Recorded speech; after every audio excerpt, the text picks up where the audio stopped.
ಎಲ್ಲ ವಿದ್ಯಾರ್ಥಿಗಳಿಗೂ ಬೆಳಗಿನ ಶುಭೋದಯಗಳು. ಮಕ್ಕಳೇ, ಈ ದಿನ ನಾವು ಭಾರತಕ್ಕೆ ಯುರೋಪಿಯನ್ನರ ಆಗಮನ ಈ ಒಂದು ಅಧ್ಯಾಯವನ್ನ ಪ್ರಾರಂಭವನ್ನ ಮಾಡುವುದಕ್ಕಿಂತ ಮುಂಚಿತವಾಗಿ ಈಗ ಸರ್ವೇ ಸಾಮಾನ್ಯವಾಗಿ ಕೆಲವೊಂದು ಪ್ರಶ್ನೆಗಳನ್ನ ನಿಮಗೆ ಕೇಳ್ತಾ ಹೋಗ್ತೀನಿ. ಈಗ ಎಲ್ಲೋ ಒಂದು ಕಾಡಲ್ಲಿ ಎಲ್ಲರೂ ಹೋಗ್ತಾ ಇರ್ತೀರ, ದಟ್ಟವಾಗಿರ್ತಕ್ಕಂಥ ಅರಣ್ಯದಲ್ಲಿ. ಅವಾಗ ಏನ್ ಮಾಡ್ತೀರಾ ನೀವು?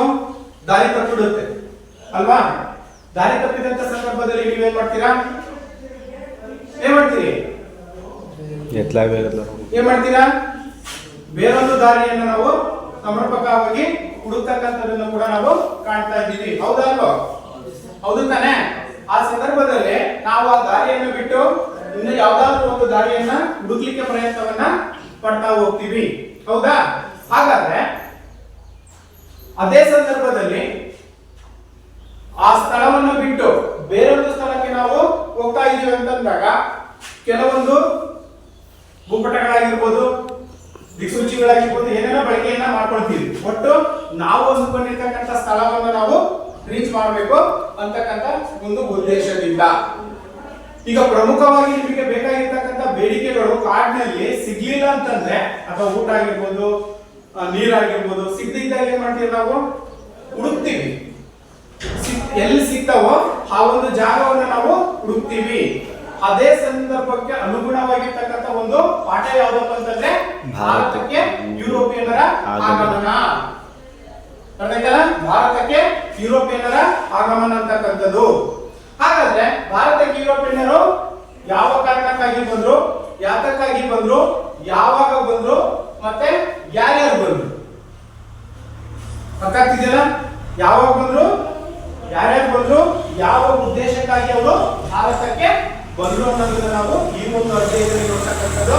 ಅದನ್ನೇ ನಾವು ಭಾರತಕ್ಕೆ ಯುರೋಪಿಯನ್ನರ ಆಗಮನ ಅಂತ ಕರಿತೀವಿ. ಗೊತ್ತಾಯ್ತಲ್ಲ? ಗೊತ್ತಾಯ್ತಾ? ಹಾಗಾದ್ರೆ ಭಾರತ ಅಂತಕ್ಕಂಥದ್ದು ಏನಿದೆ, ಪ್ರಾಚೀನ ಕಾಲ ಅಂತ ನಾವೇನ್ ಕರಿತೀವಿ, ಅಥವಾ ಇಂದಿನ ಕಾಲ ಅಂತ ನಾವೇನ್ ಕರಿತೀವಿ. ಇಂದಿನ ಕಾಲದಿಂದಲೂ ಕೂಡ ಪ್ರಾಚೀನ ಏನು ಭಾರತ ಅಂತಕ್ಕಂಥದ್ದಿದೆ, ಅದು ಹಲವಾರು ದೇಶಗಳೊಡನೆ, ಪ್ರಾಚೀನ ಕಾಲದಿಂದಲೂ ಬೇರೆ ಬೇರೆ ದೇಶಗಳೊಡನೆ ವ್ಯಾಪಾರ ಸಂಪರ್ಕವನ್ನ ಹೊಂದಿರ್ತಕ್ಕಂಥ ನಾವು ಕಾಣ್ತಾ ಇದ್ದೀವಿ. ಹೌದು ತಾನೆ? ಹೊಂದಿರ್ಲಿಲ್ವಾ? ಹೌದಾ? ಹಾಗಾದ್ರೆ ಭಾರತದಲ್ಲಿ ಸಿಗ್ತಕ್ಕಂತಹ ಪ್ರಮುಖ ವಸ್ತುಗಳೇನಿದ್ದಾವೆ, ಯಾವ ವಸ್ತುಗಳವು? ಸಾಂಬಾರ್ ಪದಾರ್ಥಗಳು, ಬಟ್ಟೆ. ಯುರೋಪ್ ರಾಷ್ಟ್ರಗಳಲ್ಲಿ ಅಪಾರವಾಗಿರ್ತಕ್ಕಂಥ ಬೇಡಿಕೆ ಅಂತಕ್ಕಂಥದ್ದಿತ್ತು. ಸಾಂಬಾರ್ ಪದಾರ್ಥಗಳು ಗೊತ್ತಲ್ಲ? ಈಗಂತಲ್ಲ, ಪ್ರಾಚೀನ ಕಾಲದಿಂದಲೂ ಅಂದ್ರೆ ರಾಜ ಮಹಾರಾಜರ ಕಾಲದಿಂದಲೂ ಕೂಡ ಭಾರತದ ಜೊತೆ ಯುರೋಪ್ ರಾಷ್ಟ್ರಗಳು ಒಂದು ಉತ್ತಮವಾಗಿರ್ತಕ್ಕಂಥ ವ್ಯಾಪಾರದ ಸಂಬಂಧವನ್ನ ಹೊಂದಿರ್ತಕ್ಕಂಥ ನಾವು ಕಾಣ್ತಾ ಇದೀವಿ ಅಲ್ವಾ? ಹಾಗಾದ್ರೆ ಭಾರತದಲ್ಲಿ ಅವರು ಉತ್ತಮ ಸಂಬಂಧವನ್ನ ಹೊಂದಿದ್ರು ಅನ್ನೋದಕ್ಕೆ ಭಾರತದಲ್ಲಿ ಸಿಗ್ತಕ್ಕಂಥ ಸಾಂಬಾರು ಪದಾರ್ಥಗಳಿಗೆ ಯುರೋಪ್ ರಾಷ್ಟ್ರಗಳಲ್ಲಿ ಏನಾಗಿತ್ತು? ಅಪಾರವಾಗಿರ್ತಕ್ಕಂಥ, ಅಂದ್ರೆ ಹೆಚ್ಚು ಬೇಡಿಕೆ ಅಂತಕ್ಕಂಥದ್ದು ಯುರೋಪ್ ರಾಷ್ಟ್ರಗಳಿಗೆ ಇತ್ತು. ಹಾಗಾಗಿ ಭಾರತದಲ್ಲಿ ಸಿಗ್ತಕ್ಕಂಥ ಸಾಂಬಾರು ಪದಾರ್ಥಗಳೇನಿದಾವೆ, ಯಾವ್ಯಾವ ಸಾಂಬಾರು ಪದಾರ್ಥಗಳಾಗಾದ್ರೆ? ಯಾರಾದ್ರೂ ಒಬ್ಬರು ನಿಂತ್ಕೊಂಡು ಹೇಳಿ. ಗ್ರೂಪ್ ಆಗಿ ಹೇಳೋದಕ್ಕಿಂತ ಒಬ್ರು ಹೇಳಿ. ಯಾರಾದ್ರೂ ಹೇಳಿ, ಯಾವ್ಯಾವ ಗೊತ್ತಿದ್ದಾವೆ? ಯಾರು ಹೇಳ್ತೀರಾ? ನೀವು ಸಾಂಬಾರು ಪದಾರ್ಥ ತಿನ್ನೋದೇ ಇಲ್ವಾ? ತಿಂತೀರ ತಾನೆ? ಎದ್ದು ನಿಂತ್ಕೊಂಡು ಹೇಳಿ ಅಂದೆ ನಾನು. ಯಾರಾದ್ರೂ ಒಬ್ರು ನಿಂತ್ಕೊಂಡು ಹೇಳಿ.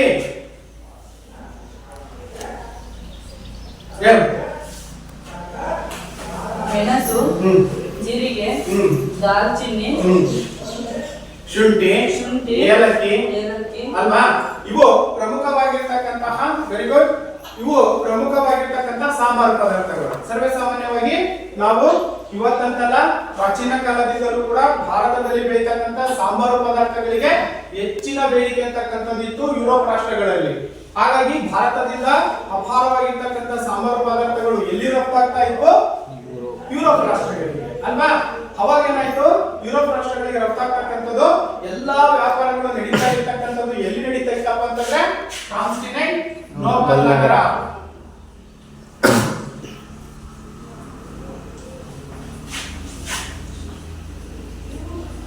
ಕಾನ್ಸ್ಟಾಂಟಿನೋಪಲ್ ನಗರ ಅಂತಕ್ಕಂಥದ್ದು ಏನಿದೆ, ಈ ನಗರದ ಮೂಲಕ ವ್ಯಾಪಾರ ಮಾರ್ಗಗಳಂತಕ್ಕಂಥವು ಯುರೋಪ್ ರಾಷ್ಟ್ರಗಳ ಜೊತೆ ನಡೀತಕ್ಕಂಥದನ್ನ ನಾವು ಕಾಣ್ತಾ ಇದ್ದೀವಿ. ಅರ್ಥ ಆಯ್ತಲ್ಲ? ಏನು ಜಲಮಾರ್ಗ ಇದು ಯಾವುದು ಕಾನ್ಸ್ಟಂಟಿನೋಪಲ್ ನಗರ ಅಂತಕ್ಕಂಥದ್ದೇನಿದೆ ಜಲಮಾರ್ಗ ಅಂತಕ್ಕಂಥದ್ದು ಈ ಜಲಮಾರ್ಗ ಅಥವಾ ವ್ಯಾಪಾರದ ಕೇಂದ್ರ ಬಿಂದುವಾಗಿತ್ತು. ಯಾವುದು ಕಾನ್ಸ್ಟಂಟಿನೋಪಲ್ ನಗರ ಅಂತಕ್ಕಂಥದ್ದೇನಿದೆ ಈ ನಗರದ ಮೂಲಕನೇ ಅಥವಾ ಈ ಒಂದು ಜಲಮಾರ್ಗಗಳ ಮೂಲಕನೇ ಯುರೋಪ್ ರಾಷ್ಟ್ರಗಳಿಗೆ ಭಾರತದಿಂದ ಸಾಂಬಾರು ಪದಾರ್ಥಗಳು ರಫ್ತಾಗ್ತಕ್ಕಂಥದ್ದನ್ನ ನಾವು ಕಾಣ್ತಾ ಇದ್ವಿ. ಹಾಗಾದ್ರೆ ರಫ್ತು ಅಂದ್ರೇನು? ನಮ್ಮ ದೇಶದಿಂದ ಬೇರೆ ದೇಶಕ್ಕೆ ಕಳಿಸೋದು, ವಸ್ತುಗಳನ್ನ ಬೇರೊಂದು ರಾಷ್ಟ್ರಕ್ಕೆ ಕಳಿಸ್ತಕ್ಕಂಥದ್ದೇನಿದೆ ಇದನ್ನ ನಾವು ರಫ್ತು ಅಂತ ಕರಿತೀವಿ. ಆಮದು ಅಂತಂದ್ರೆ ಬೇರೆ ದೇಶದಿಂದ ನಮ್ಮ ದೇಶಕ್ಕೆ ಕಳಿಸೋದು, ವಸ್ತುಗಳನ್ನ ಬೇರೊಂದು ರಾಷ್ಟ್ರದಿಂದ ನಮ್ಮ ದೇಶಕ್ಕೆ ತರಿಸ್ಕೊಳ್ತಕ್ಕಂಥದ್ದೇನಿದೆ ಇದನ್ನ ನಾವು ಆಮದು ಅಂತ ಕರಿತೀವಿ. ಇಷ್ಟ ರಫ್ತು ಮತ್ತು ಆಮದು ಅಂತಕ್ಕಂಥದ್ದು ಅಂದ್ರೆ ಭಾರತದ ಈ ಸಾಂಬಾರು ಪದಾರ್ಥಗಳು ಯಾವ ಮಾರ್ಗಗಳ ಮೂಲಕ ಕಾನ್ಸ್ಟಂಟಿನೋಪಲ್ ನಗರ ಅಂತಕ್ಕಂಥದ್ದೇನಿದೆ ಈ ನಗರದ ಮೂಲಕ ಭಾರತದಿಂದ ಸಾಂಬಾರು ಪದಾರ್ಥಗಳು ರಫ್ತಾಗ್ತಕ್ಕಂಥದ್ದನ್ನ ನಾವು ನೋಡ್ತಾ ಇದ್ವಿ. ಅರ್ಥ ಆಯ್ತಲ್ಲ? ಹಾಗಾಗಿನೇ ಇದನ್ನ ಅಂತಾರಾಷ್ಟ್ರೀಯ ಮಾರುಕಟ್ಟೆ ಅಂತ ಕರಿತೀವಿ. ಯಾವ್ದನ್ನ? ಕಾನ್ಸ್ಟಂಟಿನೋಪಲ್ ನಗರ ಅಂತಕ್ಕಂಥದ್ದೇನಿದೆ ಇದನ್ನ ನಾವು ಅಂತಾರಾಷ್ಟ್ರೀಯ ಮಾರುಕಟ್ಟೆ ಅಥವಾ ಯಾವುದು ವ್ಯಾಪಾರದ ಕೇಂದ್ರ ಬಿಂದು ಎಂಬುದಾಗಿ ಕರೆಯಲಾಗುತ್ತೆ. ಯಾವ್ದನ್ನ? ಕಾನ್ಸ್ಟಂಟಿನೋಪಲ್ ನಗರದ ಯುರೋಪಿನ ಒಂದು ವ್ಯಾಪಾರದ ಹೆಬ್ಬಾಗಿಲು ಎಂಬುದಾಗಿ ಕರೆಯಲಾಗುತ್ತೆ. ಕ್ಲಿಯರ್ ಆಯ್ತಾ? ಏನು ಈ ಒಂದು ಕಾನ್ಸ್ಟಂಟಿನೋಪಲ್ ನಗರದ ಮೂಲಕ ಭಾರತದಿಂದ ಸಾಂಬಾರು ಪದಾರ್ಥಗಳು ರಫ್ತಾಗ್ತಾ ಇದ್ವೋ ಅವಾಗ ಅಲ್ಲಿ ಒಂದು ಘಟನೆ ಅಂತಕ್ಕಂಥದ್ದು ಹೇಳಿತು. ಆ ಘಟನೆ ಏನಪ್ಪ ಅಂತಂದ್ರೆ 1453ರಲ್ಲಿ ಆಟೋಮನ್ ಟರ್ಕರು ಏನು ವ್ಯಾಪಾರದ ಕೇಂದ್ರ ಸ್ಥಳವಾಗಿರ್ತಕ್ಕಂಥ ಕಾನ್ಸ್ಟಂಟಿನೋಪಲ್ ನಗರ ಏನಿದೆ ಅದು ವಶಪಡಿಸಿಕೊಂಡರು. 1453ರಲ್ಲಿ ವಶಪಡಿಸಿಕೊಂಡ್ರು. ಕ್ಲಿಯರ್ ಆಯ್ತಾ? 1453ರಲ್ಲಿ ಈ ಒಂದು ಕಾನ್ಸ್ಟಂಟಿನೋಪಲ್ ನಗರವನ್ನ ಆಟೋಮನ್ ಟರ್ಕರು ವಶಪಡಿಸಿಕೊಂಡ್ರು. ಯಾವಾಗ 1453ರಲ್ಲಿ ಆಟೋಮನ್ ಟರ್ಕರು ಕಾನ್ಸ್ಟಂಟಿನೋಪಲ್ ನಗರವನ್ನ ವಶಪಡಿಸಿಕೊಂಡ್ರು ಈ ಒಂದು ಕಾನ್ಸ್ಟಂಟಿನೋಪಲ್ ನಗರ ಯಾರ ವಶವಾಯಿತು? ಟರ್ಕರ ವಶವಾಯಿತು. ಆಗ ಭಾರತದಿಂದ ರಫ್ತಾಗ್ತಕ್ಕಂಥ ಸಾಂಬಾರ ಪದಾರ್ಥಗಳಿಗೆ ದೊಡ್ಡ ಹೊಡೆತ ಅಂತಕ್ಕಂಥದ್ದು ಬಿತ್ತು. ಗೊತ್ತಾಯ್ತಲ್ಲ? ದೊಡ್ಡ ಹೊಡೆತ ಅಂತಕ್ಕಂಥದ್ದು ಯಾವಾಗ ಬಿತ್ತು? ಈ ಒಂದು ಕಾನ್ಸ್ಟಂಟಿನೋಪಲ್ ನಗರ ಸಂಪೂರ್ಣವಾಗಿ ಟರ್ಕರ ವಶವಾಗಿದ್ದರಿಂದ ಯುರೋಪ್ ರಾಷ್ಟ್ರಗಳಿಗೆ ರಫ್ತಾಗ್ತಕ್ಕಂಥ ಸಾಂಬಾರು ಪದಾರ್ಥಗಳ ಕೊರತೆ ಉಂಟಾಯಿತು. ಅರ್ಥ ಆಯ್ತಲ್ಲ? ಕೊರತೆ ಅಂತಕ್ಕಂಥದ್ದು ಉಂಟಾಯಿತು. ಅವಾಗ ಯುರೋಪ್ ರಾಷ್ಟ್ರಗಳಿಗೆ ಸಾಂಬಾರು ಪದಾರ್ಥಗಳಲ್ಲಿ ಬೇಡಿಕೆ ಅಂತಕ್ಕಂಥದ್ದು ಹೆಚ್ಚಿದ್ರು ಕೂಡ ಅಲ್ಲಿ ರಫ್ತಿನ ಪ್ರಮಾಣ ಏನಾಯ್ತು? ಕಡಿಮೆ ಆಗ್ತಾ ಬಂತು. ಹಾಗಾದ್ರೆ ಈ ಒಂದು ಕಾನ್ಸ್ಟಂಟಿನೋಪಲ್ ನಗರ ಏನಿದೆ ಜಲಮಾರ್ಗಗಳನ್ನು ಹೊಂದಿತ್ತು. ಆ ಎರಡು ಜಲಮಾರ್ಗಗಳು ಅರಬ್ಬಿ ಸಮುದ್ರ ಮತ್ತು ಕೆಂಪು ಸಮುದ್ರ.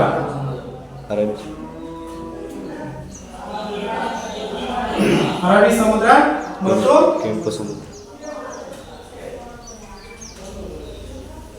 ಕೆಂಪು ಸಮುದ್ರ ಮಾರ್ಗಗಳ ಮೂಲಕ ಈ ಒಂದು ವ್ಯಾಪಾರ ಅಂತಕ್ಕಂಥದ್ದು ನಡೀತಾ ಇತ್ತು. ಯಾವಾಗ ಆಟೋಮನ್ ಟರ್ಕರು ಕಾನ್ಸ್ಟಂಟಿನೋಪಲ್ ನಗರವನ್ನ 1453ರಲ್ಲಿ ವಶಪಡಿಸಿಕೊಂಡ್ರು ಆಟೋಮೆಟಿಕಲಿ ಒಂದು ಕಾನ್ಸ್ಟಂಟಿನೋಪಲ್ ನಗರದ ಜಲಮಾರ್ಗಗಳು ಅಂತಕ್ಕಂಥವು ಮುಚ್ಚಲ್ಪಟ್ವು. ಕ್ಲಿಯರ್ ಆಯ್ತಾ? ಯಾವಾಗ ಜಲಮಾರ್ಗಗಳು ಅಂತಕ್ಕಂಥ ಮುಚ್ಚಲ್ಪಟ್ವು ಅವಾಗ ಅನಿವಾರ್ಯವಾಗಿ ಯುರೋಪಿಯನ್ನರಿಗೆ ಸಾಂಬಾರು ಪದಾರ್ಥಗಳ ಬೇಡಿಕೆ ಅಂತಕ್ಕಂಥದ್ದು ಹೆಚ್ಚಾಗ್ತಾ ಹೋಯಿತು. ಅವಾಗ ಏನ್ ಮಾಡಿದ್ರು ಯುರೋಪಿಯನ್ನರು ಭಾರತಕ್ಕೆ ಹೊಸ ಜಲಮಾರ್ಗವನ್ನು ಕಂಡುಹಿಡಿಯಬೇಕಂತಕ್ಕಂಥ ಒಂದು ಆಲೋಚನೆಯನ್ನ ಪ್ರಾರಂಭಿಸಿದ್ರು. ಕ್ಲಿಯರ್ ಆಯ್ತಾ? ಆಟೋಮನ್ ಟರ್ಕರು ಕಾನ್ಸ್ಟಂಟಿನೋಪಲ್ ನಗರವನ್ನ ಯಾವಾಗ ವಶಪಡಿಸಿಕೊಂಡ್ರು? ಹಾಗಾದ್ರೆ 1453ರಲ್ಲಿ ಕಾನ್ಸ್ಟಂಟಿನೋಪಲ್ ನಗರವನ್ನ ಆಟೋಮನ್ ಟರ್ಕರು ವಶಪಡಿಸಿಕೊಂಡ ನಂತರ ಏನಾಯ್ತು? ಆ ಒಂದು ಮಾರ್ಗಗಳ ಮೂಲಕ ಜಲಮಾರ್ಗಗಳ ಮೂಲಕ ನಡೀತಕ್ಕಂಥ ಒಂದು ವ್ಯಾಪಾರ ಸಂಪರ್ಕ ಸಂಪೂರ್ಣವಾಗಿ ಟರ್ಕರ ವಶವಾಯಿತು. ಆಗ ಅನಿವಾರ್ಯವಾಗಿ ಯುರೋಪಿಯನ್ನರು ಏನ್ ಮಾಡ್ಬೇಕಾಯ್ತು? ಭಾರತಕ್ಕೆ ಜಲಮಾರ್ಗವನ್ನ ಕಂಡುಹಿಡಿತಕ್ಕಂಥದ್ದು ಅನಿವಾರ್ಯವಾಗಿ ಬಂತು. ಅರ್ಥ ಆಯ್ತಲ್ಲ? ಅನಿವಾರ್ಯತೆಯಿಂದ ಜಲಮಾರ್ಗವನ್ನು ಅವರು ಕಂಡುಹಿಡಿಯಬೇಕಾಯ್ತು. ಆ ಒಂದು ಸಂದರ್ಭದಲ್ಲಿ ಯುರೋಪಿಯನ್ನರು ಏನ್ ಮಾಡಿದ್ರಪ್ಪ ಅಂತಂದ್ರೆ ರಾಜ ಅಥವಾ ಸಾಹಸಿ ನಾವಿಕರಿಗೆ ಕರೆಯನ್ನು ಕೊಟ್ಟರು. ಏನಂತ? ಯಾರು ಭಾರತಕ್ಕೆ ಹೊಸ ಜಲಮಾರ್ಗವನ್ನ ಕಂಡುಹಿಡಿದಿರೋ ಅವರಿಗೆ ಉತ್ತಮವಾಗಿರ್ತಕ್ಕಂಥ ಒಂದು ಬಹುಮಾನವನ್ನ ನೀಡ್ತೀವಿ. ಅರ್ಥ ಆಯ್ತಲ್ಲ? ಒಂದು ಉತ್ತಮವಾಗಿರ್ತಕ್ಕಂಥ ಬಹುಮಾನವನ್ನ ನೀಡ್ತೀವಿ. ಭಾರತಕ್ಕೆ ಜಲಮಾರ್ಗವನ್ನ ಯಾರು ಕಂಡುಹಿಡಿತೀರ ಅಂತ ಹೇಳ್ಬಿಟ್ಟು ಅವಾಗ ಯುರೋಪಿನ ಅಥವಾ ಪೋರ್ಚುಗೀಸರು ಏನಿದ್ದಾರೆ ಅವರು ಯುರೋಪಿನ ರಾಷ್ಟ್ರಗಳು ಕರೆಯನ್ನು ಕೊಟ್ಟರು. ಆಗ ಹೊರಟಿರ್ತಕ್ಕಂಥವನೇ ವಾಸ್ಕೋ ಡಿ ಗಾಮ. ವಾಸ್ಕೋ ಡಿ ಗಾಮ. ಕ್ಲಿಯರ್ ಆಯ್ತು ಈಗ? ಆಟೋಮೆಟಿಕ್ ಕಾನ್ಸ್ಟಾಂಟಿನೋಪಲ್ ನಗರವನ್ನು ಯಾವಾಗ ವಶಪಡಿಸಿಕೊಂಡ್ರು? 1453ರಲ್ಲಿ ವಶಪಡಿಸಿಕೊಂಡಾಗ ಸಂಪೂರ್ಣವಾಗಿ ಜಲಮಾರ್ಗಗಳು ಅಂತಕ್ಕಂಥವಲ್ಲಿ ಏನಾಯ್ತು? ಮುಚ್ಚಲ್ಪಟ್ಟಾಗ ಅನಿವಾರ್ಯವಾಗಿ ಭಾರತಕ್ಕೆ ಹೊಸ ಜಲಮಾರ್ಗ ಅಂತಕ್ಕಂಥದ್ದು ಕಂಡುಹಿಡಿಯುವುದು ಪ್ರಮುಖವಾಗಿತ್ತು. ಕ್ಲಿಯರ್ ಆಯ್ತಾ? ಹಾಗಾದ್ರೆ ನೆಕ್ಸ್ಟ್ ನಾವು ನೋಡೋದಾದ್ರೆ ಈಗ ಆಟೋಮೆಟಿಕರು ಕಾನ್ಸ್ಟಾಂಟಿನೋಪಲ್ ನಗರವನ್ನ ವಶಪಡಿಸಿಕೊಂಡಿದ್ದಾಯ್ತು. ಯಾವಾಗ? 1453ರಲ್ಲಿ. ಅವಾಗ ಏನ್ ಮಾಡಿದ್ರು ಯುರೋಪಿಯನ್ನರು? ಹೊಸ ಜಲಮಾರ್ಗಗಳ ಅನ್ವೇಷಣೆಗೆ ಕರೆಯನ್ನು ಕೊಟ್ಟಂತ ಸಂದರ್ಭದಲ್ಲಿ ಏನ್ ಮಾಡಿದ್ರು? ಒಂದು ಮಾರ್ಗವನ್ನ ಕಂಡುಹಿಡಿಯಲೇಬೇಕಾಯ್ತು. ಯಾಕಂತಂದ್ರೆ ಯುರೋಪಿನಲ್ಲಿ ಭಾರತದಿಂದ ಉತ್ಪಾದನೆ ಆಗ್ತಕ್ಕಂತಹ ಸಾಂಬಾರು ಪದಾರ್ಥಗಳಿಗೆ ಅಪಾರವಾಗಿರ್ತಕ್ಕಂಥ ಬೇಡಿಕೆ ಅಂತಕ್ಕಂಥದ್ದು ಇತ್ತ ಇಲ್ವಾ? ಇತ್ತು ತಾನೆ. ಹಾಗಾಗಿನೇ ಇವ್ರು ಏನ್ ಮಾಡಿದ್ರು ಯುರೋಪಿಯನ್ನರು? ಸಾಹಸಿ ನಾವಿಕರು ಅಂತಂದ್ರೆ ದೋಣಿಯನ್ನ ನಡೆಸ್ತಕ್ಕಂಥವ್ರು. ದೋಣಿ ನೋಡಿದೀರಾ ಅನ್ಕೊಂಡಿದೀನಿ, ನೋಡಿದಿರಲ್ಲ? ಯಾರಾದ್ರೂ ಹೋಗಿದ್ದೀರಾ? ಮೊನ್ನೆ ನೀವು ಟೂರ್ ಹೋಗಿದ್ದಾಗ ಬೋಟಿಂಗ್ ಮಾಡಿದೀರಾ? ನೆನಪಿದೆಯಾ? ಯಾರ್ಯಾರು ಬೋಟಿಂಗ್ ಮಾಡಿದ್ರಿ? ನಾನು ನೋಡಿದ್ದೀನಿ ವಿಡಿಯೋದಲ್ಲಿ. ಬೋಟಿಂಗ್ ಮಾಡಿರ್ತಕ್ಕಂಥದ್ದು ನಾನು ನೋಡಿದ್ದೀನಿ ಅಲ್ವಾ? ನೋಡಿದಿರಲ್ಲ? ಆ ರೀತಿಯಾಗಿ ದೋಣಿ ಅಂತಕ್ಕಂಥದನ್ನ ನಾವು ನೋಡೋದಾದ್ರೆ ಇಲ್ಲಿದೆ. ಜಸ್ಟ್ ಆಮೇಲೆ ಹೇಳ್ತಾ ಹೋಗ್ತೀನಿ, ನೋಡ್ಕೊಳ್ಳಿ. ನೀವೇ ತಯಾರು ಮಾಡಬಹುದು ದೋಣಿಗಳನ್ನ. ಗೊತ್ತಾಗ್ತಿದ್ಯಾ? ಕಾಣಿಸ್ತಾ ಇದೆಯಲ್ಲ? ಈ ರೀತಿಯಾಗಿರ್ತಕ್ಕಂಥ ದೋಣಿಗಳನ್ನ ನೀವೇ ತಯಾರು ಮಾಡಿಬಿಟ್ಟು ನೀರಲ್ಲಿ ಬಿಡ್ಬೋದು. ಯಾಕೆಂತಂದ್ರೆ ಈಗ ಮಳೆಗಾಲದಲ್ಲಿ ಮಕ್ಕಳ ಆಟಗಳು ನೋಡಿದಿರಲ್ಲ? ಮಕ್ಕಳು ಹೆಂಗ್ ಆಡ್ತಾವ್? ಮಳೆ ಬಸ್ಕೊಂಡು ಅವೆಲ್ಲ ಮಾಡ್ಕೊಂಡು ಆಟ ಆಡ್ತಿರ್ತಾವ ಗೊತ್ತಾ? ರೀತಿಯಾಗಿ ನೀವು ಕೂಡ ದೋಣಿಗಳನ್ನ ಮಾಡಿ ನೀರಲ್ಲಿ ಬಿಡಬಹುದು. ಹಾಗಾದ್ರೆ ಇಲ್ಲಿ ಆಟೋಮೆಟಿಕ್ 1453ರಲ್ಲಿ ಕಾನ್ಸ್ಟಾಂಟಿನೋಪಲ್ ನಗರವನ್ನು ಯಾವಾಗ ವಶಪಡಿಸಿಕೊಂಡ್ರು? ಅನಿವಾರ್ಯವಾಗಿ ಯುರೋಪಿಯನ್ನರು ಭಾರತಕ್ಕೆ ಹೊಸ ಜಲಮಾರ್ಗವನ್ನು ಕಂಡುಹಿಡಿಯುವುದು ಅನಿವಾರ್ಯವಾಯಿತು. ಮತ್ತೆಂತಲ್ಲ ಅನಿವಾರ್ಯತೆಯಿಂದ ಅವರೇನ್ ಮಾಡಿದ್ರು? ಜಲಮಾರ್ಗದ ಅನ್ವೇಷಣೆಗೆ ಒಂದು ಅಂಶಕ್ಕೆ ಕಾರಣವಾದ್ರು. ಯಾರು? ಯುರೋಪಿಯನ್ನರು. ಆಗ ಹೊರಟಿರ್ತಕ್ಕಂತಹ ಸಾಹಸಿ ನಾವಿಕ ಯಾರಪ್ಪ ಅಂತಂದ್ರೆ ವಾಸ್ಕೋ ಡಿ ಗಾಮ. ಅದಕ್ಕಿಂತ ಮುಂಚೆ ನಾವು ನೋಡೋದಾದ್ರೆ ವಾಸ್ಕೋ ಡಿ ಗಾಮ ಜಲಮಾರ್ಗವನ್ನು ಕಂಡುಹಿಡಿಯುವುದಕ್ಕಿಂತ ಮುಂಚಿತವಾಗಿ ಅಮೆರಿಕವನ್ನು ಕಂಡುಹಿಡಿದರೆ ಯಾರು ಗೊತ್ತಿರ್ಬೇಕಲ್ಲ ನಮಗೆ? ಕೊಲಂಬಸ್ ಅಲ್ವಾ? ಅವನೇನ್ ಮಾಡ್ದ? ಜಲಮಾರ್ಗವನ್ನ ಕಂಡುಹಿಡಿದಿರ್ತಕ್ಕಂಥದ್ದು, ಅಮೆರಿಕವನ್ನ ಕಂಡುಹಿಡಿದಿರ್ತಕ್ಕಂಥದ್ದು ನಮಗೆ ಗೊತ್ತಿದೆ ಅಲ್ವಾ? ಅದೇ ರೀತಿಯಾಗಿ ವಾಸ್ಕೋ ಡಿ ಗಾಮ ಏನ್ ಮಾಡ್ದ? ತನ್ನ ಎಲ್ಲಾ ಪರಿಕರಗಳನ್ನ ಅವರ ಸಹಚರರನ್ನ ಕರ್ಕೊಂಡು ಭಾರತಕ್ಕೆ ಹೊಸ ಜಲಮಾರ್ಗವನ್ನ ಕಂಡುಹಿಡಿಬೇಕು ಅಂತಕ್ಕಂಥ ಒಂದು ಉದ್ದೇಶದಿಂದ ಅವನು ಏನ್ ಮಾಡ್ದ? 1498ರಲ್ಲಿ ಭಾರತದ ಕಲ್ಲಿಕೋಟೆಯನ್ನ ತಲುಪಿದ. ಅರ್ಥ ಆಯ್ತಲ್ಲ? ಭಾರತದ ಕಲ್ಲಿಕೋಟೆಯನ್ನ, ಕೇರಳದ ಕಲ್ಲಿಕೋಟೆ ಅಥವಾ ಕಪ್ಪಡ್ ಅಂತಕ್ಕಂಥದ್ದೇನಿದೆ, ಆ ಒಂದು ಕಪ್ಪಡ್ ಅಂತಕ್ಕಂತಹ ಒಂದು ಸ್ಥಳವನ್ನ 1498ರಲ್ಲಿ ವಾಸ್ಕೋ ಡಿ ಗಾಮ ಭಾರತವನ್ನ ತಲುಪಿದ. ನಿಮಗೆ ಪ್ರಶ್ನೆ ಬರ್ಬೋದು, ಒಂದು ಪ್ರಶ್ನೆ ಏನು? ಭಾರತಕ್ಕೆ ಹೊಸ ಜಲಮಾರ್ಗವನ್ನ ಕಂಡುಹಿಡಿದವರು ಯಾರು? ವಾಸ್ಕೋ ಡಿ ಗಾಮ ಅಲ್ವಾ? ವಾಸ್ಕೋ ಡಿ ಗಾಮ ಎಲ್ಲೂ ಬಂದು ತಲುಪಿದ ಅಂತಂದ್ರೆ ಭಾರತದ ಕಲ್ಲಿಕೋಟೆ ಅಥವಾ ಕಪ್ಪಡ್, ಕೇರಳದ ಕಪ್ಪಡ್ ಅಂತಕ್ಕಂಥ ಒಂದು ಸ್ಥಳಕ್ಕೆ ಬಂದು ತಲುಪಿ ಇದು ಭಾರತ ಅಂತಕ್ಕಂಥದ್ದನ್ನು ಅವನು ಗುರುತನ್ನ ಮಾಡ್ತಾನೆ. ಹಾಗಾದ್ರೆ ಅವನು ಸಮುದ್ರಯಾನವನ್ನ ಮಾಡಬೇಕಾದ್ರೆ ಹಲವಾರು ಘಟನೆಗಳಂತಕ್ಕಂಥವು ಸಂಭವಿಸುತ್ತವೆ ಅಂತಕ್ಕಂಥ ಒಂದು ಅಂಶ ಅವನಿಗೆ ನೆನಪಿತ್ತು. ಹಾಗಾಗಿ ಅವನು ಏನ್ ಮಾಡ್ದ? ಈ ಒಂದು ಸಮುದ್ರಯಾನವನ್ನ ಮಾಡಬೇಕಾದ್ರೆ ಕೆಲವೊಂದು ವೈಜ್ಞಾನಿಕ ಅಂಶಗಳನ್ನ ನಾವಲ್ಲಿ ಗಮನಿಸಬೇಕಾಗುತ್ತೆ ಅಲ್ವಾ? ಏನು ವೈಜ್ಞಾನಿಕ ಅಂಶಗಳು? ಅವನು ಸಮುದ್ರಯಾನವನ್ನ ಮಾಡಬೇಕಾದ್ರೆ ಹಾಗೇನೆ ಹೋಗಕ್ಕಾಗುತ್ತಾ? ಎಲ್ಲಿ ಹೋಗ್ತದೀನಿ ಅಂತ ಗೊತ್ತಾಗಲ್ಲ. ಸಮುದ್ರಯಾನವನ್ನ ಮಾಡಬೇಕಾದ್ರೆ ಅಥವಾ ಸಮುದ್ರದಲ್ಲಿ ನಾವು ಪ್ರಯಾಣವನ್ನ ಮಾಡಬೇಕಾದ್ರೆ ಕೆಲವೊಂದು ಸಂದರ್ಭಗಳಲ್ಲಿ ಜಲಚರಗಳು ಗೊತ್ತಲ್ಲ ನಮಗೆ? ಜಲಚರಗಳು ಅಂದ್ರೆ ಏನು? ತಿಮ್ಮಿಂಗಿಲಗಳು, ದೊಡ್ಡ ದೊಡ್ಡ ಮೀನುಗಳೇನಿದ್ದಾವೆ ಅವು ಆ ದೋಣಿಗಳಿಗೆ ಅಪ್ಪಳಿಸಿ ಪ್ರಾಣಕ್ಕೆ ಕುತ್ತು ಬರಬಹುದು ಅಂತಕ್ಕಂಥ ಒಂದು ಅಂಶವನ್ನ ಇಟ್ಕೊಂಡು ಅವನೇನ್ ಮಾಡ್ದ? 1498ರಲ್ಲಿ ಭಾರತದ ಕಲ್ಲಿಕೋಟೆಯಿಂದ ಏನ್ ತಲುಪಿದ? ಭಾರತವನ್ನ ಬಂದ. ಆದ್ರೆ ಇಲ್ಲಿ ಕೆಲವೊಂದು ವೈಜ್ಞಾನಿಕ ಅಂಶಗಳನ್ನ, ಕಾರಣಗಳನ್ನ ನಾವು ನೀಡಬೇಕಾಗುತ್ತೆ.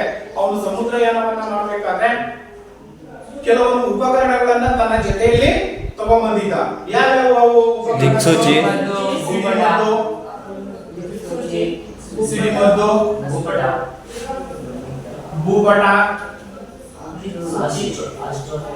ಭೂಪಟ, ದಿಕ್ಸೂಚಿ, ಅಸ್ಟ್ರೋಲ್,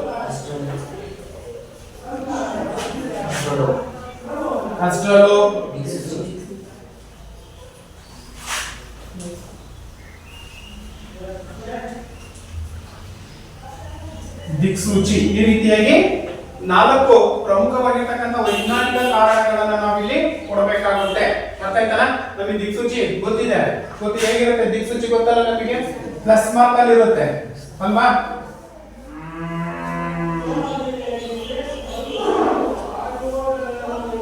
ಈ ತರ ಇರುತ್ತಲ್ವಾ? ಇದು ಈಸ್ಟ್, ವೆಸ್ಟ್, ನಾರ್ತ್, ಸೌತ್ ಇದಕ್ಕೆ ಇಟ್ಕೊಂಡಿದ್ದೇವೆ, ಗೊತ್ತಾಗುತ್ತೆ ಅಷ್ಟೇ. ಇಲ್ಲ ಅಂತಂದ್ರೆ ನೀವು ಈ ರೀತಿಯಾಗಿ ಬಾಣಗಳನ್ನಾದ್ರೂ ಹಾಕೋಬಹುದು. ಎಸ್, ಇವು ಪ್ರಮುಖವಾಗಿರ್ತಕ್ಕಂಥ ವೈಜ್ಞಾನಿಕ ಕಾರಣಗಳು. ಯಾವಾಗ ಸಮುದ್ರಯಾನವನ್ನ ಮಾಡಬೇಕಾದ್ರೆ ಅವರು ಬಳಸಿರ್ತಕ್ಕಂಥ ಉಪಕರಣಗಳನ್ನ ನಾವು ನೋಡೋದಾದ್ರೆ ಸಿಡಿಮದ್ದುಗಳನ್ನ ಬಳಸಿರ್ತಕ್ಕಂಥ ಉದ್ದೇಶ ಏನಪ್ಪಾ?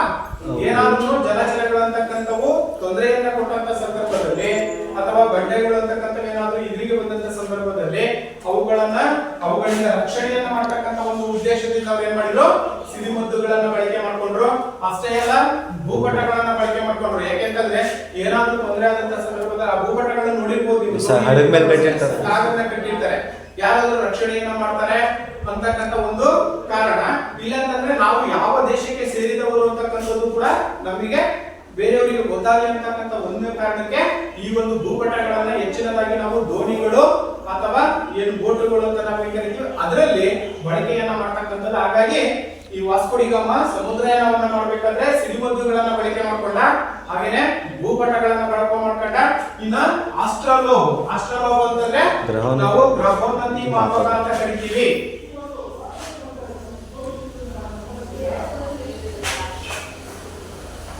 ಗ್ರಹೋನ್ನತಿ ಮಾಪಕ. ಇಲ್ಲಿ ಮತ್ತೆ ಒಂದು ಪ್ರಶ್ನೆಯನ್ನ ಕೇಳಬಹುದು ನಿಮಗೆ, ಆಸ್ಟ್ರಲೋಬ್ ಎಂದರೇನು ಅಥವಾ ಗ್ರಹೋನ್ನತಿ ಮಾಪಕ ಎಂದರೇನು ಪ್ರಶ್ನೆ ಬರಬಹುದು. ಅರ್ಥ ಆಯ್ತಲ್ಲ? ಹಾಗಾದ್ರೆ ಇಲ್ಲಿ ಆಸ್ಟ್ರಲೋಬ್ ಅಥವಾ ಗ್ರಹೋನ್ನತಿ ಮಾಪಕ ಅಂದ್ರೇನು? ಒಂದು ಗ್ರಹದಿಂದ ಇನ್ನೊಂದು ಗ್ರಹಕ್ಕೆ ಒಂದು ಗ್ರಹದಿಂದ ಮತ್ತೊಂದು ಗ್ರಹಕ್ಕೆ ಇರುವ ದೂರವನ್ನ ಅಥವಾ ಅಂತರವನ್ನ ಅಳೆಯುವ ಮಾಪನ ಏನಿದೆ ಆ ಒಂದು ಮಾಪಕವನ್ನ ನಾವೇನಂತ ಕರಿತೀವಿ?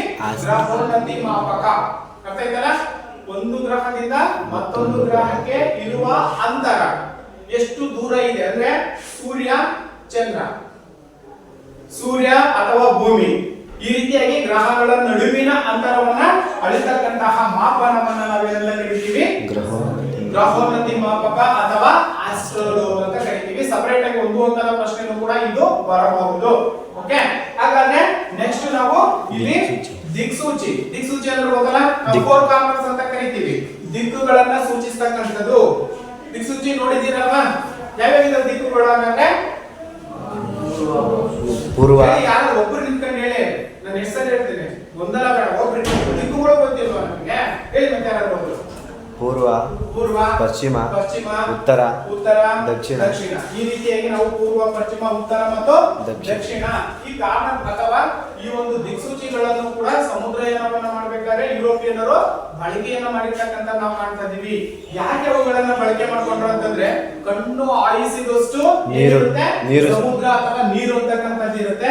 ಹಾಗಾಗಿ ಸಮುದ್ರದಲ್ಲಿ ಹೋಗ್ಬೇಕಾದ್ರೆ ನಾವು ಯಾವ ದಿಕ್ಕಿಗೆ ಹೋಗ್ತಾ ಇದೀವಿ ಅಂತಕ್ಕಂಥದ್ದು ಗೊತ್ತಾಗಲ್ಲ. ಹಾಗಾಗಿ ನಾವೇನ್ ಮಾಡ್ತೀವಿ? ಈ ದಿಕ್ಸೂಚಿಗಳನ್ನ ಸಮುದ್ರಯಾನವನ್ನ ಮಾಡ್ತಕ್ಕಂಥವ್ರು ಬಳಕೆಯನ್ನ ಮಾಡ್ತಕ್ಕಂಥದ್ದನ್ನು ಕೂಡ ನಾವು ಕಾಣ್ತಾ ಇದ್ದೀವಿ. ಅಷ್ಟೇ ಅಲ್ಲ, ವಿಮಾನಗಳಲ್ಲೂ ಕೂಡ ಇವತ್ತು ಏನ್ ಮಾಡ್ತಾ ಇದ್ದಾರೆ? ದಿಕ್ಸೂಚಿಗಳನ್ನ, ಅಂದ್ರೆ ಆಕಾಶದಲ್ಲಿ ಹಾರಾಡ್ತಿರ್ಬೇಕಾದ್ರೆ ನಾವು ಯಾವ ದಿಕ್ಕಲ್ಲಿ ಇದೀವಿ ಅನ್ನೋದು ನಮಗೆ ಗೊತ್ತಾಗಬೇಕು ಅನ್ನೋದಂದ್ರೆ ಅವ್ರು ಏನ್ ಮಾಡ್ತಾರೆ? ಅಲ್ಲೂ ಕೂಡ ದಿಕ್ಸೂಚಿಗಳನ್ನ ಬಳಕೆ ಮಾಡ್ಕೊಳ್ತಾರೆ. ಇವು ಪ್ರಮುಖವಾಗಿರ್ತಕ್ಕಂತಹ ವೈಜ್ಞಾನಿಕ ಕಾರಣಗಳು. ಎರಡು ಅಂಕದ ಪ್ರಶ್ನೆಯನ್ನ ಕೇಳಬಹುದು. ಅರ್ಥ ಆಯ್ತಲ್ಲ? ಯುರೋಪಿಯನ್ನರು ಭಾರತಕ್ಕೆ ಹೊಸ ಜಲಮಾರ್ಗದ ಅನ್ವೇಷಣೆಯಲ್ಲಿ ಕಂಡುಕೊಂಡಿರ್ತಕ್ಕಂಥ ವೈಜ್ಞಾನಿಕ ಕಾರಣಗಳನ್ನ ಕೇಳಿದ್ರೆ 2 ಅಂಕದ ಪ್ರಶ್ನೆಯನ್ನ ಯಾವ್ದು ಕೊಡಬೇಕಾಗುತ್ತೆ? ಸಿಡಿಮದ್ದುಗಳು, ಭೂಪಟ, ಆಸ್ಟ್ರೋಲೋಬ್, ದಿಕ್ಸೂಚಿ ಮತ್ತು ಗ್ರಹೋನ್ನತಿ ಮಾಪನ. ಕ್ಲಿಯರ್ ಆಯ್ತಾ? ಗ್ರಹೋನ್ನತಿ ಮಾಪಕ ಅಂದ್ರೆ ಗೊತ್ತಾಗುತ್ತಲ್ಲ ನಮಗೆ. ಏನು ಗ್ರಹೋನ್ನತಿ ಮಾಪಕ ಅಂತಂದ್ರೆ ಒಂದು ಗ್ರಹದಿಂದ ಮತ್ತೊಂದು ಗ್ರಹಕ್ಕೆ ಇರುವ ದೂರವನ್ನು ಅಳಿತಕ್ಕಂಥ ದೂರವನ್ನ ಗ್ರಹೋನ್ನತಿ ಮಾಪಕ ಅಥವಾ ಆಸ್ಟ್ರೋಲೋಬ್ ಅಂತ ಕರಿತೀವಿ. ಕ್ಲಿಯರ್ ಆಯ್ತಾ? ಈ ರೀತಿಯಾಗಿ ಭಾರತಕ್ಕೆ ಯುರೋಪಿಯನ್ನರ ಆಗಮನ ಅಂತಕ್ಕಂಥದ್ದಾಯ್ತು. ಮೊಟ್ಟ ಮೊದಲಿಗೆ ಭಾರತಕ್ಕೆ ಬಂದಿರ್ತಕ್ಕಂಥವ್ರು ಪೋರ್ಚುಗೀಸರು. ಗೊತ್ತಾಯ್ತಲ್ಲ? ಭಾರತಕ್ಕೆ ಬಂದಿರತಕ್ಕಂತಹ ಮೊಟ್ಟ ಮೊದಲ ಯುರೋಪಿಯನ್ನರು ಯಾರಪ್ಪ ಅಂತಂದ್ರೆ ಪೋರ್ಚುಗೀಸರು. ಹಾಗೇನೆ ಭಾರತಕ್ಕೆ ಸಮುದ್ರಯಾನವನ್ನ ಕಂಡುಹಿಡಿದಿರ್ತಕ್ಕಂಥವ್ರು ಕೂಡ ಪೋರ್ಚುಗೀಸರೇ. ಗೊತ್ತಾಯ್ತಲ್ಲ? ಸಮುದ್ರಯಾನವನ್ನ ಪ್ರೋತ್ಸಾಹಿಸಿದ ಮೊದಲ ದೇಶ ಯಾವುದು? ಪೋರ್ಚುಗಲ್. ಪೋರ್ಚುಗಲ್. ನೆನ್ಪಿಟ್ಕೋಬೇಕು. ಗೊತ್ತಾಯ್ತಲ್ಲ? ಪ್ರಶ್ನೆ ಯಾವ ಆಂಗಲ್ ಬೇಕಾದ್ರೂ ಕೂಡ ಕೇಳಬಹುದು. ಅದನ್ನ ನಾವು ನೆನಪಲ್ಲಿ ಇಟ್ಕೋಬೇಕಾಗಿರ್ತಕ್ಕಂಥದ್ದು ಪ್ರಮುಖವಾಗಿರ್ತಕ್ಕಂಥ ಅಂಶ. ಓಕೆ, ಅರ್ಥ ಆಯ್ತಲ್ಲ? ಹಾಗಾದ್ರೆ ಸಮುದ್ರಯಾನವನ್ನು ಪ್ರೋತ್ಸಾಹಿಸಿದ ಮೊದಲ ದೇಶ ಪೋರ್ಚುಗಲ್. ಹಾಗಾದ್ರೆ ಆಟೋಮೆಂಟರ್ ಕಾನ್ಸ್ಟಾಂಟಿನೋಪಲ್ ನಗರವನ್ನು ಯಾವಾಗ ವಶಪಡಿಸಿಕೊಂಡ್ರು? 453ರಲ್ಲಿ. ಈಗ ನಾವು ಇಲ್ಲಿಯವರೆಗೆ ಸಂಪೂರ್ಣವಾಗಿ ಭಾರತಕ್ಕೆ ಯುರೋಪಿಯನ್ನರು ಯಾವಾಗ ಜಲಮಾರ್ಗವನ್ನು ಕಂಡುಹಿಡಿದು ಪ್ರಮುಖವಾಗಿರ್ತಕ್ಕಂಥ ಅಂಶಗಳನ್ನ ತಗೊಂಡ್ವಿ. ಹಾಗಾದ್ರೆ 1498ರಲ್ಲಿ ಏನು ಭಾರತಕ್ಕೆ ವಾಸ್ಕೋ ಡಿ ಗಾಮಾ ಬಂದು ತಲುಪಿದ ಕೇರಳವನ್ನ, ಆಗ ಸಂದರ್ಭದಲ್ಲಿ ಭಾರತಕ್ಕೆ ಬಂದಿರತಕ್ಕಂಥ ಯುರೋಪ್ ರಾಷ್ಟ್ರಗಳು ಯಾವ್ಯಾವ ಇದ್ದಾವೆ? ಅರ್ಥ ಆಯ್ತಲ್ಲ? ಯಾವ್ಯಾವ ರಾಷ್ಟ್ರಗಳು ಭಾರತಕ್ಕೆ ಬಂದು ಅನ್ನೋದನ್ನ ನೋಡೋದಾದ್ರೆ ಮೊದಲನೇದಾಗಿ ಬಂದಿರತಕ್ಕಂಥವ್ರು ಯಾರು? ಪೋರ್ಚುಗೀಸರು.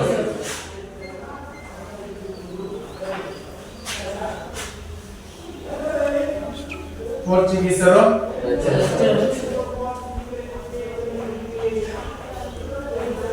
ಡಚ್ಚರು, ಫ್ರೆಂಚರು,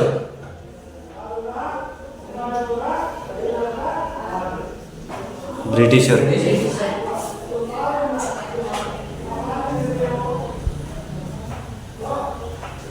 ಯುರೋಪ್ ಭಾರತಕ್ಕೆ ಬಂದಿರತಕ್ಕಂತ ಯುರೋಪ್ ರಾಷ್ಟ್ರಗಳು. ಕ್ಲಿಯರ್ ಆಯ್ತಾ?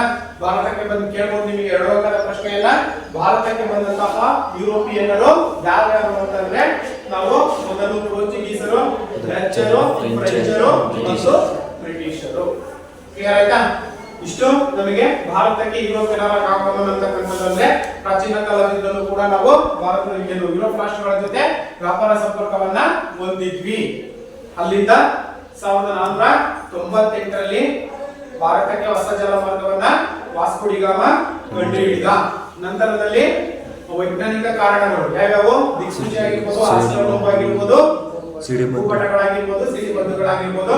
ನೆಕ್ಸ್ಟ್ ಭಾರತಕ್ಕೆ ಬಂದಿರತಕ್ಕಂತ ಯುರೋಪಿಯನ್ನರು ಯಾರ್ಯಾರಪ್ಪ ಅಂತಂದ್ರೆ ಪೋರ್ಚುಗೀಸರು, ಡಚ್ಚರು, ಫ್ರೆಂಚರು ಮತ್ತು ಬ್ರಿಟಿಷರು. ಕ್ಲಿಯರ್ ಆಯ್ತಾ? ಏನು ಮೊಟ್ಟ ಮೊದಲಿಗೆ ಭಾರತಕ್ಕೆ ಬಂದಿರತಕ್ಕಂಥವ್ರು ಪೋರ್ಚುಗೀಸರು, ನಂತರದಲ್ಲಿ ಡಚ್ಚರು, ಫ್ರೆಂಚರು ಮತ್ತು ಬ್ರಿಟಿಷರು. ಫಸ್ಟ್ ಮೊದಲ ಬಾರಿಗೆ ಭಾರತಕ್ಕೆ ಬಂದಿರತಕ್ಕಂಥವ್ರು ಪೋರ್ಚುಗೀಸರೇ. ಕೊನೆಯದಾಗಿ ಭಾರತ ಬಿಟ್ಟು ಹೋದವರು, ಅಂತಿಮವಾಗಿ ಭಾರತವನ್ನ ಬಿಟ್ಟು ಹೋಗಿರ್ತಕ್ಕಂಥವ್ರು ಕೂಡ ಪೋರ್ಚುಗೀಸರೇ. ಇದು ಬಹಳಷ್ಟು ಪ್ರಮುಖವಾಗಿರ್ತಕ್ಕಂಥ ಅಂಶ. ಅರ್ಥ ಆಯ್ತಲ್ಲ? ಇಲ್ಲಿ ಯಾರೇ 4 ಜನ ಬಂದಿದ್ರು ಕೂಡ ಈಗ ಫಸ್ಟ್ಗೆ ಹೋಗಿದ್ದಾರೆ ಅಂತಲ್ಲ, ಕೊನೆಗೆ ಹೋಗಿದ್ದಾರೆ ಅಂತಲ್ಲ. ಆದ್ರೆ ಮೊದಲು ಬಂದಿರ್ತಕ್ಕಂಥವ್ರು ಪೋರ್ಚುಗೀಸರೇ, ಭಾರತವನ್ನ ತೊರೆದಿರ್ತಕ್ಕಂಥವ್ರು ಕೂಡ ಕೊನೆಯದಾಗಿ ಪೋರ್ಚುಗೀಸರೇ.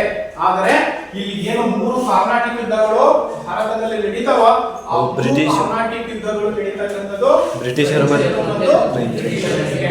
ಅರ್ಥ ಆಯ್ತಲ್ಲ? ಫ್ರೆಂಚರಿಗೂ ಮತ್ತು ಬ್ರಿಟಿಷರ ನಡುವಿನ ಸಂಪೂರ್ಣವಾಗಿ ಈ ಒಂದು ಯುದ್ಧಗಳು 3 ಕಾರ್ನಾಟಿಕ್ ಯುದ್ಧಗಳು ನಡೀತಕ್ಕಂಥದ್ದನ್ನು ನಾವು ಗಮನಿಸಬಹುದಾಗಿದೆ. ಹಾಗಾದ್ರೆ ಮುಂದಿನ ತರಗತಿಯಲ್ಲಿ ನಾವು ಆ 3 ಕಾರ್ನಾಟಿಕ್ ಯುದ್ಧಗಳನ್ನ ನೋಡ್ತಾ ಹೋಗೋಣ. ಹಾಗಾದ್ರೆ ಇಲ್ಲಿಯವರೆಗೆ ನಾವು ಮಾಡಿರ್ತಕ್ಕಂಥ ಪಾಠ ಏನಿದೆ, ಈ ಒಂದು ಕೆಲವೊಂದು ಅಂಶಗಳನ್ನು ನಾನು ಕೇಳ್ತಾ ಹೋಗ್ತೀನಿ, ನೀವು ಆನ್ಸರ್ ಅನ್ನ ಕೊಡ್ತಾ ಹೋಗಿ. ಓಕೆ? ಹಾಗಾದ್ರೆ ಭಾರತದಿಂದ ಯುರೋಪ್ ರಾಷ್ಟ್ರಗಳಿಗೆ ರಫ್ತಾಗ್ತಕ್ಕಂಥ ಸಾಂಬಾರು ಪದಾರ್ಥಗಳು ಯಾವುವು? ಬೇಗ ಯಾರಾದ್ರೂ ಒಬ್ರು. ಭಾರತದಿಂದ ಯುರೋಪ್ ರಾಷ್ಟ್ರಗಳಿಗೆ ರಫ್ತಾಗ್ತಕ್ಕಂತಹ ಸಾಂಬಾರು ಪದಾರ್ಥಗಳು ಯಾವ್ಯಾವು? ಯಾರು ಹೇಳ್ತೀರಾ ಬೇಗ? ಮೆಣಸು, ಜೀರಿಗೆ, ದಾಲ್ಚಿನ್ನಿ, ಶುಂಠಿ, ಜೀರಿಗೆ. ವೆರಿ ಗುಡ್, ಕುದುರೆ. ಹಾಗಾದ್ರೆ ಯಾವ ಮಾರ್ಗಗಳ ಮೂಲಕ ಭಾರತ ಸಮುದ್ರ ಮಾರ್ಗವನ್ನ ಹೊಂದಿತ್ತು, ಅಥವಾ ಆ ಒಂದು ವ್ಯಾಪಾರದ ಕೇಂದ್ರ ಭಾಗ ಯಾವುದಾಗಿತ್ತು? ಯಾರಾದ್ರೂ ಒಬ್ರು ಬೇಗ ಗ್ಯಾರಂಟಿಯ ಕ್ವಶನ್ ಹೇಳಿ. ವ್ಯಾಪಾರದ ಪ್ರಮುಖ ಹೆಬ್ಬಾಗಿಲು ಅಂತ ನಾವು ಯಾವ್ದು ಕಾನ್ಸ್ಟಾಂಟಿನೋಪಲ್ ನಗರ. ಕಾನ್ಸ್ಟಾಂಟಿನೋಪಲ್ ನಗರವನ್ನ ಕರಿತೀವಿ ಅಲ್ವಾ? ಹಾಗಾದ್ರೆ ಆಟೋಮೆಟರ್ಗಳು ಕಾನ್ಸ್ಟಾಂಟಿನೋಪಲ್ ನಗರವನ್ನ ಯಾವಾಗ 1453ರಲ್ಲಿ ಅಲ್ವಾ? ಹಾಗಾದ್ರೆ ಭಾರತಕ್ಕೆ ಹೊಸ ಜಲಮಾರ್ಗವನ್ನ ಕಂಡುಹಿಡಿದವರು ಯಾರು? Vasco D gamma. Vasco D gamma ಭಾರತಕ್ಕೆ 1498. 1498. ಒಬ್ಬೊಬ್ರು ಹೇಳಿ, ಗುಂಪಲ್ಲಿ ಹೇಳಿದ್ರು ಗೊತ್ತಾಗಲ್ಲ. ಮಾಡಿರೋದು ಅರ್ಥ ಆಗಿರುತ್ತಲ್ವಾ? ಒಬ್ಬೊಬ್ರು ಹೇಳಿ, ಗ್ರೂಪಲ್ಲಿ ಹೇಳೋಂಥದ್ದು ಏನಿದೆ ಅರ್ಥ ಆಯ್ತಲ್ಲ? ಹಾಗೇನೆ ಜಲಮಾರ್ಗವನ್ನ ಕಂಡುಹಿಡಿಯಬೇಕಾದ್ರೆ ಪೋರ್ಚುಗೀಸರು ಕೆಲವೊಂದು ವೈಜ್ಞಾನಿಕ ಅಂಶಗಳು ಏನಿದಾವೆ, ವೈಜ್ಞಾನಿಕ ಕಾರಣಗಳು ಅಂತ ಏನ್ ಹೇಳ್ತೀವಿ, ಆ ವೈಜ್ಞಾನಿಕ ಕಾರಣಗಳನ್ನ ಯಾರು ಹೇಳ್ತೀರಾ? ಎಸ್, ಸಿಡಿಮದ್ದು, ಭೂಪಟ, ದಿಕ್ಸೂಚಿ, ಹಾ. ಆಸ್ಟ್ರೋಲೋಬ್. ಆಸ್ಟ್ರೋಲೋಬ್, ವೆರಿ ಗುಡ್. ಹಾಗಾದ್ರೆ ಇಲ್ಲಿ ಆಸ್ಟ್ರೋಲೋಬ್ ಅಥವಾ ಗ್ರಹೋನ್ನತಿ ಮಾಪಕ ಎಂದರೇನು ಯಾರು ಹೇಳ್ತೀರಾ? ಗರ್ಲ್ಸ್ ಕಡೆಯಿಂದ ಯಾರಾದ್ರೂ ಒಬ್ರು ಹೇಳಿ. ಆಸ್ಟ್ರೋಲೋಬ್ ಎಂದರೇನು?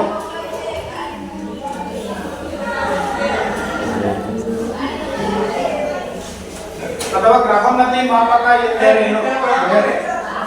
ಒಂದು ಗ್ರಹದಿಂದ ಇನ್ನೊಂದು ಗ್ರಹಕ್ಕೆ ಇರುವ ಅಂತರವನ್ನು ಅಳೆಯುವ ಮಾಪನವನ್ನು ಮಾಪನವನ್ನು ನಾವೇನಂತ ಕರಿತೀವಿ? ಗ್ರಹೋನ್ನತಿ ಮಾಪಕ ಎಂಬುದಾಗಿ ಕರೆಯಲಾಗುತ್ತೆ. ಕ್ಲಿಯರ್ ಆಯ್ತಾ? ಹಾಗಾದ್ರೆ ಭಾರತಕ್ಕೆ ಬಂದಿರತಕ್ಕಂತಹ ಯುರೋಪ್ ರಾಷ್ಟ್ರಗಳು ಯಾವುವು? ವಯಸ್ಸು ಯಾರಾದ್ರೂ ಪೋರ್ಚುಗೀಸರು,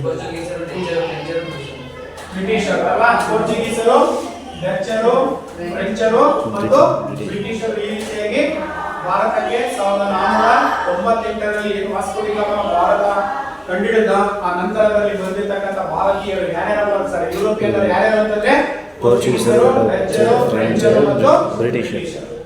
ಓಕೆ, ಅರ್ಥ ಆಯ್ತಲ್ಲ? ಹಾಗಾದ್ರೆ ಕೆಲವೊಂದು ಹೋಮ್ವರ್ಕ್ಗಳನ್ನು ಬೇಗ ಕ್ಲಿಕ್ ಆಗಿ ಬರ್ಕೋಬೇಕು. ಹೇಳ್ಸ್ಕೊಂಡು ಸರ್ ಬರ್ಕೊಳ್ಳಿ ಬೇಗ. ಯುರೋಪಿನ ಹೆಬ್ಬಾಗಿಲು, ವ್ಯಾಪಾರದ ಹೆಬ್ಬಾಗಿಲನ್ನು ಯಾವುದನ್ನ ಕರೆಯಲಾಗುತ್ತೆ? ಯುರೋಪಿನ ಹೆಬ್ಬಾಗಿಲು ಎಂದು ಯಾವುದನ್ನ ಕರೆಯಲಾಗುತ್ತೆ? ನೆಕ್ಸ್ಟ್, ಆಟೋಮನ್ ಟರ್ಕರು ಕಾನ್ಸ್ಟಾಂಟಿನೋಪಲ್ ನಗರವನ್ನ ಯಾವಾಗ ವಶಪಡಿಸಿಕೊಂಡ್ರು?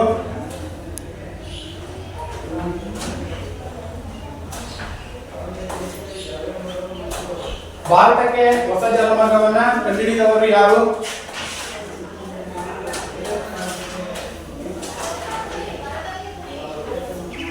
ಹೊಸ ಜಲಮಾರ್ಗದ ಅನ್ವೇಷಣೆಗೆ ವೈಜ್ಞಾನಿಕ ಕಾರಣಗಳನ್ನು ತಿಳಿಸಿ.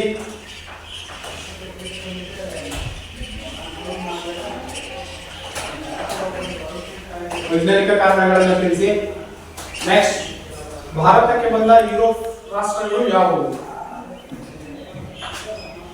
ಭಾರತಕ್ಕೆ ಬಂದ ಯುರೋಪ್ ರಾಷ್ಟ್ರಗಳು ಯಾವುವು? Thank you.